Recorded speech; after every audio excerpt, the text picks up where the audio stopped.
Buonasera. Camera e Senato oggi pomeriggio hanno iniziato il dibattito sul messaggio del Capo dello Stato sulle riforme. Tanti banchi vuoti nonostante ci fosse molta attesa per questo appuntamento. Tra domani e dopodomani sono in programma gli interventi dei segretari dei partiti. La cronaca. Con un Senato più affollato della Camera è comunque iniziato in tono minore, un po' con la sordina, il dibattito parlamentare sul messaggio del Capo dello Stato per la riforma delle istituzioni. Domani, con gli interventi dei leader dei principali partiti, si comprenderà se questo storico dibattito si concretizzerà in un qualche accordo politico o meno. Del resto gli interventi odierni hanno tutti ribadito le posizioni già note dei partiti sul come riscrivere le regole del gioco politico. In sintesi, da una parte la Democrazia Cristiana, il PDS e il PSD sulla necessità di una riforma elettorale e su alcune successive modifiche istituzionali. Dall'altra il Partito Socialista, i Liberali ed i Missini per la elezione diretta del Capo dello Stato. Dal canto loro i presidenti delle due assemblee, Iotti e Spadolini, in un uguale intervento introduttivo, hanno ricordato che nonostante tutto il Parlamento oggi funziona e produce. Ma l'attesa è già rivolta a domani per vedere se dagli interventi dei big emergerà qualche novità e soprattutto per capire se ci potranno essere clamorose sorprese sulla eventualità, che sembrerebbe del tutto rientrata, di eventuali elezioni anticipate e con la speranza di trovare le aule un po' più affollate. Due sono dunque le indicazioni di questa prima giornata. Questo Parlamento ha strumenti e tempi per poter avviare le riforme istituzionali. La seconda riflessione: per fare le riforme non occorre abbattere i cardini della prima Costituzione, perciò niente Seconda Repubblica. Un primo strumento di aggiornamento, la riforma elettorale come proposto dalla Democrazia Cristiana. Non tutti però la pensano così. Socialisti, liberali e Missini sostengono che questo Parlamento non ce la farà mai a varare una seria riforma. Chiedono perciò un nuovo Parlamento con poteri costituenti, modifiche alle procedure di revisione costituzionale, vale a dire all'articolo 138, sottoporre al referendum popolare quelle modifiche che risultassero minoritarie. Ma la Repubblica Presidenziale, che si nasconde dietro a tutto questo, è ampiamente perdente rispetto a chi sostiene il parlamentarismo. Domani i segretari prenderanno la parola, forse troveranno la strada, come non esclude stasera Forlani, perché le proposte emerse oggi in ordine sparso non restino vaganti, evitando così ripercussioni sulle alleanze e sulla durata della legislatura. Attraverso due televisori collegati, come si dice in gergo televisivo, in bassa frequenza con la Camera dei Deputati e con il Senato, Cossiga ha seguito dal Quirinale le prime fasi del dibattito sul suo messaggio. Questo non ha impedito però al Presidente della Repubblica di svolgere la sua normale attività. Cossiga ha ricevuto prima il Ministro per le riforme istituzionali Martinazzoli, poi il Ministro della Difesa Rognoni e a tarda sera il Segretario Generale della Farnesina Bottai, che gli ha riferito sugli ultimi sviluppi della situazione in Jugoslavia. A partire da domani il dibattito alla Camera e al Senato sarà seguito per conto del Capo dello Stato da uno speciale gruppo d'ascolto costituito dai suoi collaboratori più vicini e coordinato dal Capo della Segreteria Particolare Salvatore Secchi. Giovedì, a conclusione dei lavori, molto probabilmente Cossiga farà conoscere la sua opinione. Oggi si è limitato ad esprimere apprezzamento per le parole con cui Spadolini e Iotti hanno aperto il dibattito. A luglio l'inflazione ha leggermente rallentato la sua corsa. Secondo i dati provenienti dalle città campione, i prezzi al consumo sono cresciuti dell'8% rispetto al 6,9% di giugno. Se le anticipazioni saranno confermate dall'Istat, si dovrebbe avere un aumento dello 0,3% contro lo 0,5% di giugno. Nelle 8 città campione la variazione annuale dei prezzi oscilla dal 6,3% di Trieste al 7%. Come vediamo di Bologna e Genova, al 7,7% di Napoli. Gli aumenti più significativi hanno interessato alimentazione, elettricità e combustibili. Stabili le spese per la casa e i trasporti.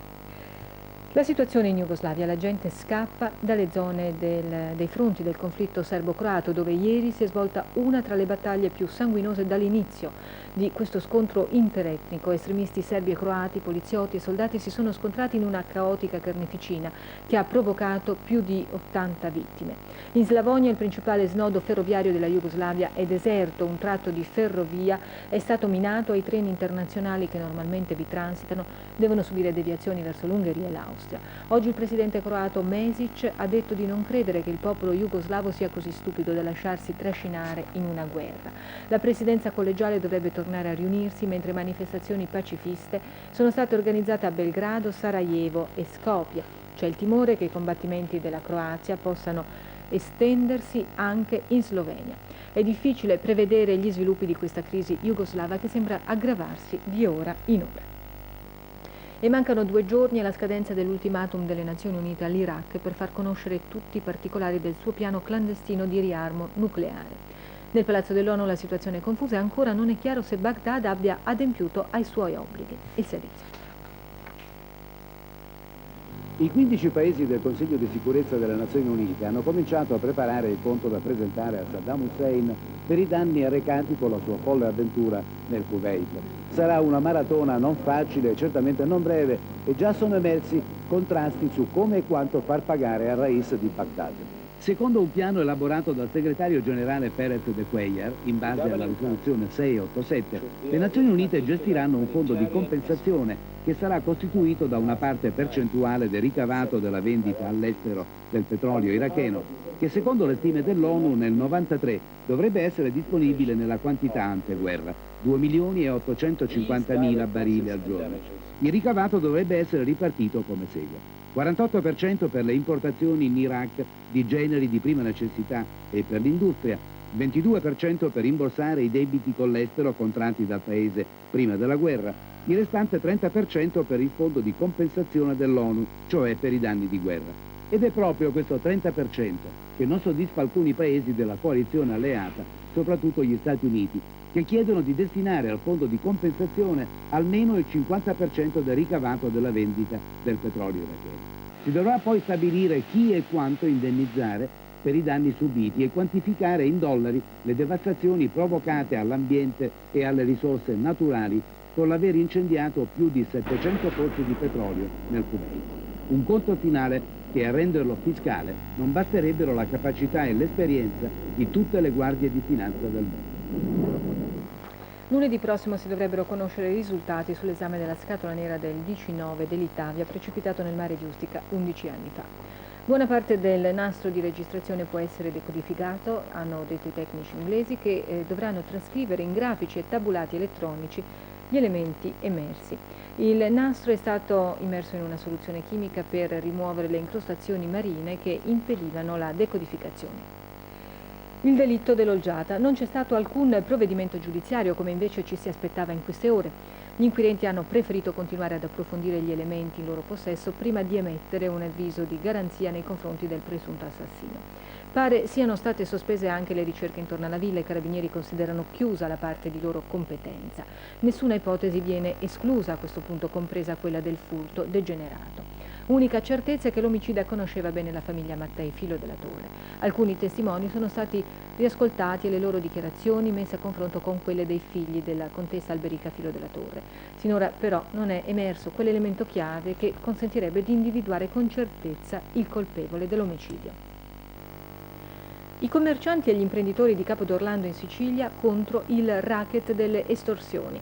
Sfidando la mafia hanno deciso di costituirsi parte civile nel processo contro 25 presunti taglieggiatori rinviati a giudizio dal Tribunale di Patti anche per associazione mafiosa. In una conferenza stampa hanno anche raccontato i sistemi utilizzati dai taglieggiatori. Una scelta così esemplare che oggi anche l'Osservatore Romano, il quotidiano della Santa Sede, ha voluto commentarla. L'ha definita una scelta soprattutto di libertà, di dignità, di civiltà, un'occasione per impedire l'instaurarsi di un regime di intimidazione. Per la prima volta, scrive il quotidiano, uomini di buona volontà intendono resistere e dire no all'estorsione in una regione, la Sicilia, strutturalmente segnata per larga parte dalla criminalità. Non ci sono soltanto evasori fiscali negli elenchi dei 240.000 accertamenti resi noti nei giorni scorsi dal Ministero delle Finanze. Un quarto dei contribuenti visitati dagli ispettori fiscali, circa 60.000 quindi, erano infatti in regola fino all'ultima lira. Numerosi gli industriali e personaggi noti che hanno superato indenni questi esami. Tra i buoni contribuenti però nessun miliardario. Intanto nei primi 6 mesi di quest'anno sono stati svolti oltre 100.000 nuovi accertamenti.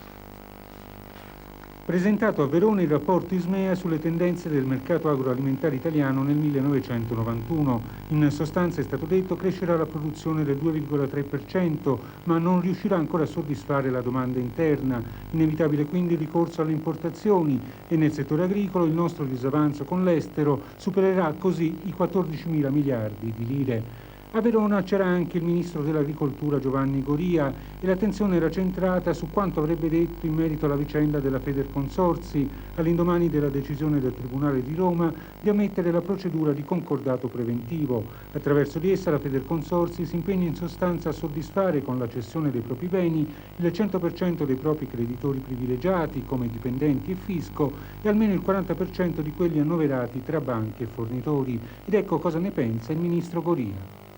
Che cosa bisognerà vendere, per esempio, subito? Subito bisogna vendere le cose che se stanno lì fanno perdere soldi. Quindi, per esempio? Per esempio la Polenghi, tanto per non fare dei nomi. Stanno per essere messe in commercio le siringhe autobloccanti, cioè utilizzabili una sola volta, e questo è per combattere la diffusione dell'AIDS. Il ministro della Sanità De Lorenzo ha detto che per ora ne sarà distribuito 1 milione, che dovranno essere eseguiti ancora controlli sulla sicurezza dei sistemi di bloccaggio. Quel giorno io non chiamerò nessuno per compiangermi. Pagherò il prezzo dei miei piaceri, sì, anche se so che sarà esorbitante per quello che ho fatto. Non c'è ombra di pentimento nel Don Giovanni, anche se stavolta si chiama Ornif nell'opera di Gian Anouilh. Il personaggio è immutabile nel tempo per qualsiasi reinterpretazione letteraria e interpretazione teatrale.